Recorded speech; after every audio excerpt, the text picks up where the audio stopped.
You can spend the rest of your life waiting for somebody to give you something they don't have. And I can tell you that my assessment of those people is they're seriously deranged individuals. And you know, there are certain core things that you hope are built into people, and one of them is empathy. And my definition of empathy is the ability to understand how someone else is feeling. And as I look at this woman, I believe that she lacks empathy. I think I've certainly not diagnosed her, but I would suspect that sociopath would be on my short list of considerations. And watching her make this so-called apology, it was all about her. It wasn't about you, it was about her. And the arrogance of her leaning back and rocking in the chair and saying, you know, love can hurt. And I just wanted to kick the screen in. But I recognize that she is a very mentally ill person. I hope at some point that you find it within you to forgive her, not for her, but for you.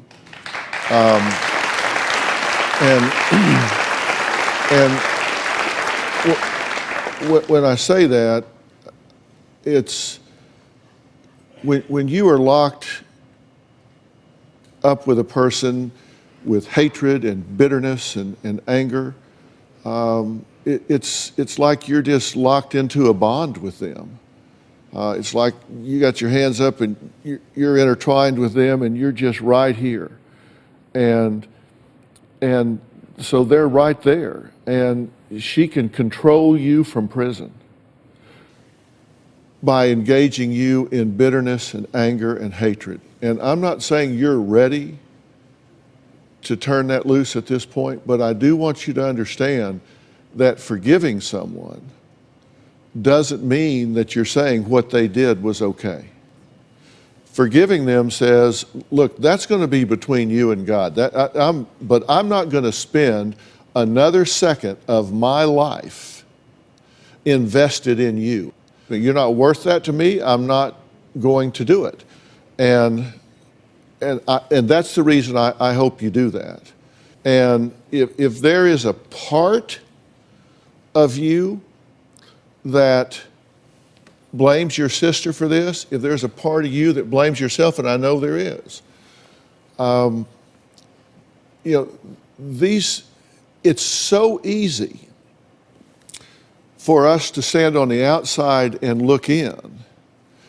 But when you were 2, she was 5.